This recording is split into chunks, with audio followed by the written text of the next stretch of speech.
안녕하세요, 손쌤입니다. 오늘은 20번째 시간이고요. 지난 시간에 말씀드렸듯이 조금 이제 오늘은 영상이 좀 길 거예요. 얼마나 길지는 일단 찍어봐야 알겠지만, 오늘 여기 나와 있는 오늘 성취 기준에 나와 있는 이 동아시아 전쟁이라는 거를 임진 전쟁이랑 병자 전쟁을 한꺼번에 한번 살펴볼 예정이라서요. 영상이 조금 길더라도 끝까지 정리하면서 꼭 잘 봐주길 바랄게요. 그럼 서로는 좀 간략하게 하고 이야기를 한번 나눠봅시다. 오늘은 임진전쟁이랑 그 다음에 병자전쟁에 대해서 볼 건데, 그 임진전쟁, 그 정유전쟁 약 7년간의 전쟁입니다. 7년간의 전쟁인데, 먼저 요 이야기를 좀 먼저 봐야 될 것 같아요. 임진전쟁을 어떻게 인식하고 있는지. 우리 같은 경우에는 임진왜란, 정유재란 같은 걸로 보는데, 말 그대로 일본인들이 저지른 난동이라고 우리는 보고 있습니다. 이건 교과서 110페이지에 있는 내용이고요. 그래서 교과서랑 같이 보시면 더 도움이 될 것 같아요. 근데 일본 같은 경우에는 블로쿠노 에키, 그리고 게이쇼노 에키라고 부릅니다. 그 에키는 전쟁이라는 뜻으로 침략이라는 의미는 들어가 있지 않는 그런 모습을 보게 되고요. 명나라 같은 경우에는 항외 원조라고 봅니다. 말 그대로 일본에 맞서서 조선을 도운 항외, 일본에 대항하면서 조선을 도운다, 원조한다 라는 걸로 이야기를 합니다. 그래서 조선을 도왔다는 사실을 통해서 조선에 대해 은혜를 베풀었다라는 분위기를 강조하는, 약 같은 전쟁을 보고도 이거에 대한 인식이 좀 동아시아가 다르게 하고 있다라는 것을 여러분들이 먼저 전제하고 보시면 되겠습니다. 먼저 이제 전쟁 들어갈게요. 일본을 통일했습니다. 누가? 도요토미 히데요시가. 그러다 보니까 이제 전쟁이 없으니까 무사들이 이제 할 일이 없는 거예요. 무사들이 할 일이 없다 보니까 이제 눈을 밖으로 돌리게 되는 거죠. 그래서 조선한테 명을 정복하는데 길을 좀 안내해라, 정명향도 또는 정명가도라는 것을 요구를 하기 시작합니다. 근데 조선이 당연히 이거를 받아들일 리가 없죠. 그러면서 히데요시가 1592년에 조선을 침략하게 됩니다. 그러면서 이제 전개 과정을 한번 보면, 처음에 이제 일본군이 연전연승을 합니다. 왜? 전투 경험도 있고 특히 이 조총을 사용하게 되는 거죠. 그러면서 조선은 누구죠? 그래서 이순신을 바탕으로 한 수군, 그리고 제하사족 또는 승려들의 의병 활동 등을 통해서 겨우겨우 버티고 있을 때 명나라가 참전하는 거죠. 조명연합군을 결성을 합니다. 평양성을 탈환하기 시작하고요. 하지만 벽제관이라는 곳에서 패하면서 전쟁은 교착 상태, 말 그대로 일본이 확실하게 이기는 것도 아니고 조선이나 명나라가 이기고 있는 것도 아니고 교착 상태에 빠집니다. 그러면서 이제 명나라와 일본이 강화 협상을 하면서 이제 전쟁 그만하자 협상을 시도합니다. 근데 조선에서 이루어지고 있는데 명과 일본이 협상을 하니까 조선이 반발하게 되는 거죠. 하지만 명나라가 조선 가만히 있어 하면서 협상을 강행합니다. 그래서 일본이 요구를 하죠. 협상을 하면서 그 명나라가 니네가 철수하면 도요토미 히데요시를 일본 국왕으로 책봉해줄게 라고 이야기를 합니다. 하지만 일본은 공주를 후궁으로 달라, 그리고 조선 팔도 중에 절반을 달라 등의 좀 무리한 조건을 제시를 하는 거죠.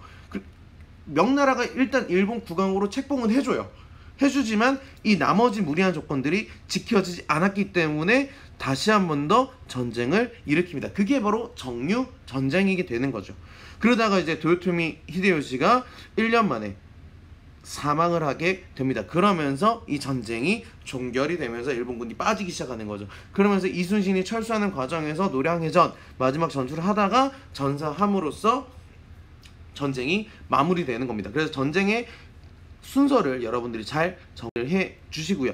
여기 보시면은 처음에 이제 왔을 때 여기 있는 뭐 이순신이나 곽재우 같은 의병, 그리고 이순신의 뭐 수군이 열심히 버티고 있을 때 평양성을 탈환하면서 이제 점점점 교착 상태에 빠지게 되었다 정도 여러분들이 보시면 되겠고, 여기 벽제관 보이시죠? 벽제관, 여기도 여러분들이 지도로서 한번 체크를 해 보시면 되겠습니다.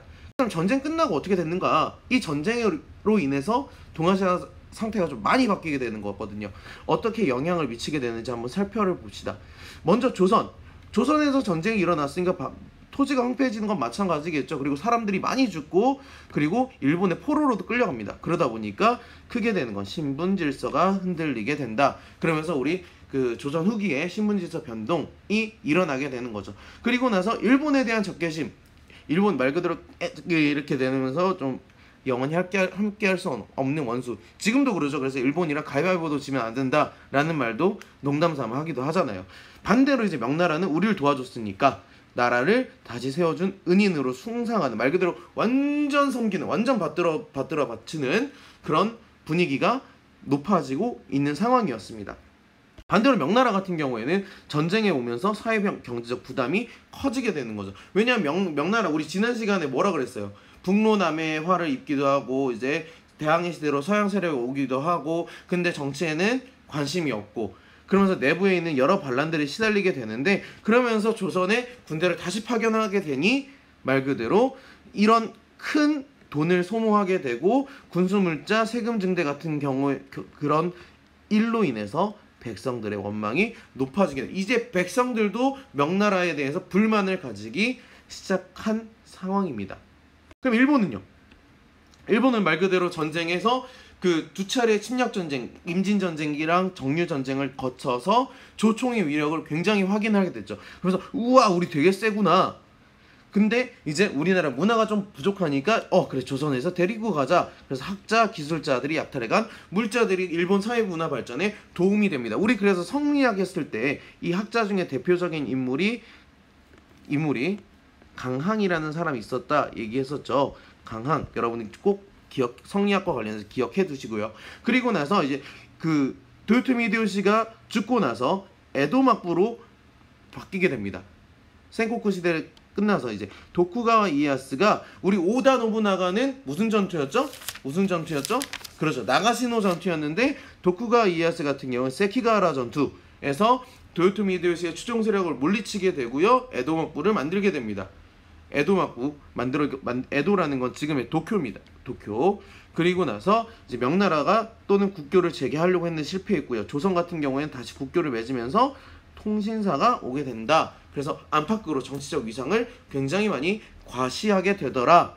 그래서 일본이 굉장히 이 전쟁을 통해서 커졌구나 정도만 여러분들이 보시면 되겠습니다. 그래서 이 끌려간 사람들 중에 대표적인 게 이삼평이라는 사람인데요. 선생님이 여기 3년 전? 2년 전에 갔다 온, 여기 굉장히 겸손한 사람 하나 있죠. 그 이삼평 도예지, 여러분 그 교과서의 111페이지에 있는 곳인데요. 직접 선생님 갔다 온 사진을 한번 이렇게 첨부를 해봤습니다. 자, 그리고 나서 이제 넘어갈게요. 자, 정묘병자전쟁, 두 번째 전쟁입니다. 정묘병자전쟁의 발생과 전개에 대해서 한번 살펴보도록 하겠습니다. 이제 명나라가 이제 무너지고 있는 상황에서 그 우리나라 북쪽에 있던 여진이 다시 세력을 떨치게 됩니다. 우리 여진 했을 때 우리 금이라는 나라가 12세기에 있었다라는 거 있었죠. 그리고 여진이 조금 이제 말 그대로 조금 물러나 있는 상태에서 여진이 다시 크게 됩니다. 대표적인 사람이 이제 누라치 세력이 여진을 통일을 하면서 독자 세력화하게 되고요. 그리고 인삼, 진주, 모피 등의 특산물의 유통을 장악하면서 이익도 크게 챙기면서, 그리고 이 대표적인 팔기제 군사 조직입니다. 군사 조직을 통해서 마침내 여진을 통일하게 됩니다. 그 팔기제에 대해서는 여러분들이 112페이지에 있는 생각 넓히기를 꼭 한번 읽어보시길 바랍니다. 자, 그러면서 이제 명나라가 이제 도전합니다. 누가? 누르하치에 대해서 조선은 어떻게 봤는지 볼게요. 명이 누르하치를 견제하려고 해요. 근데 명나라가 이미 임진전쟁에 참전을 해서 뜻대로 맘대로 안 되니까 오히려 누르하치 세력이 커지는 겁니다. 그러니까 누르하치는 후금이라는 나라를 건국을 하면서 명에게 도전합니다. 왜 후금인지 알겠죠? 금에 이어서 만들어졌다. 그래서 명나라는 조선한테 야, 니네 우리 전쟁할 때 도와줬잖아. 그러니까 니네 후금 원정에도 좀 도와줘라. 니네가 우리 좀 도와줘라 라고 요구를 합니다. 근데 이때 왕이 누구였느냐? 바로 광해군이죠. 광해군 하면 여러분 생각나는 거, 그렇죠, 뭐요? 무슨 외교? 그렇죠, 중립 외교 같은 외교 정책이 있었죠. 그러다 보니까 말 그대로 현실을 고려해서 조선이 지금 힘드니까 후금과의 군사적 대결을 회피하려고 강홍립을 보내는데, 갔다가 출병을 하는데 힘들다 싶으면 항복해라 라는 식으로 이제 군사적 대결을 회피하고자 합니다. 그러다 보니까 조명연합군은 어쩔 수 없이 지게 되는 거고, 후금 세력은 더 커지게 되는 그런 상황을 보여지고 있습니다. 그러다 보니까 백성들은 명나라를 굉장히 떠받들고 있는 상황에서 국왕이었던 광해군이 중립외교를 하니까 결국 인조 반정으로 인해서 광해군이 폐위가 되고요. 그러면서 그 반정을 주도했던 세력은 후금을 견제하기 위해서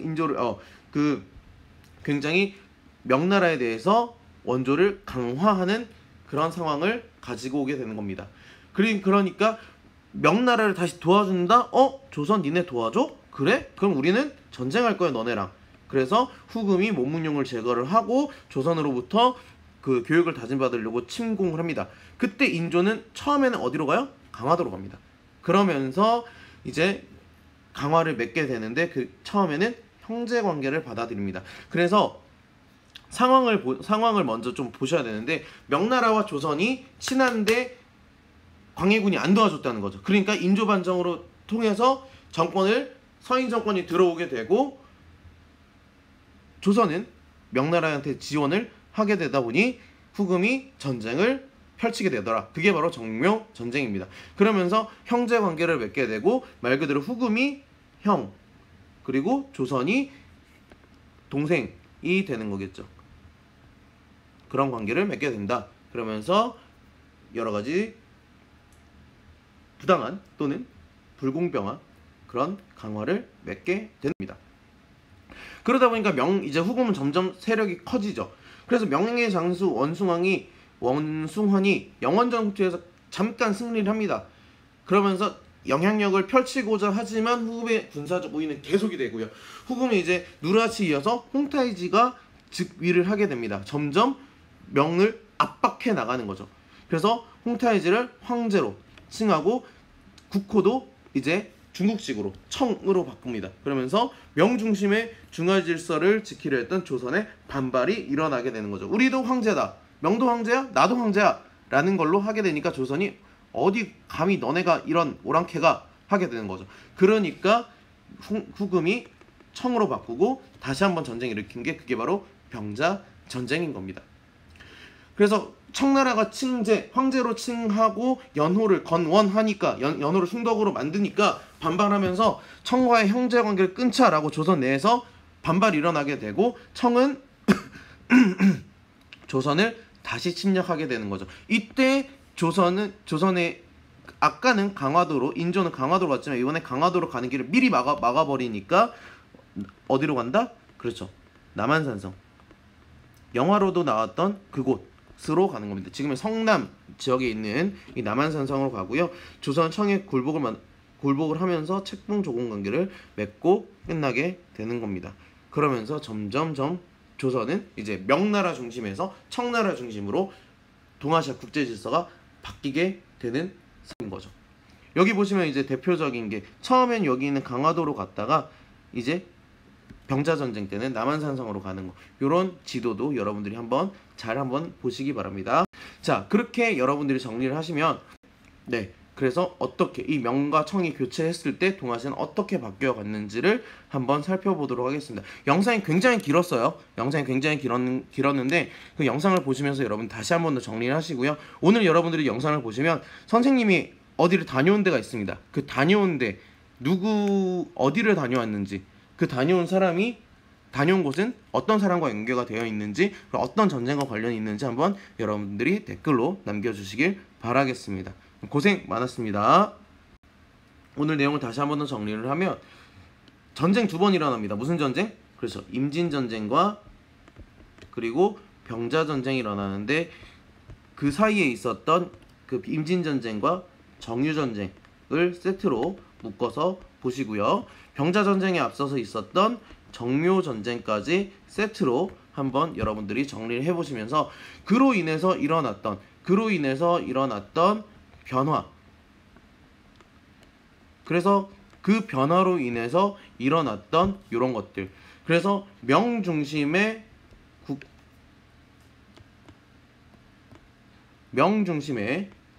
국제 질서에서 이제 청 중심의 국제 질서로 변하게 되는 이 동아시아 국제 전쟁의 상황을 여러분들이 한번 이 변화를 중심으로 한번 살펴보시기 바라겠습니다. 그래서 다음 시간에는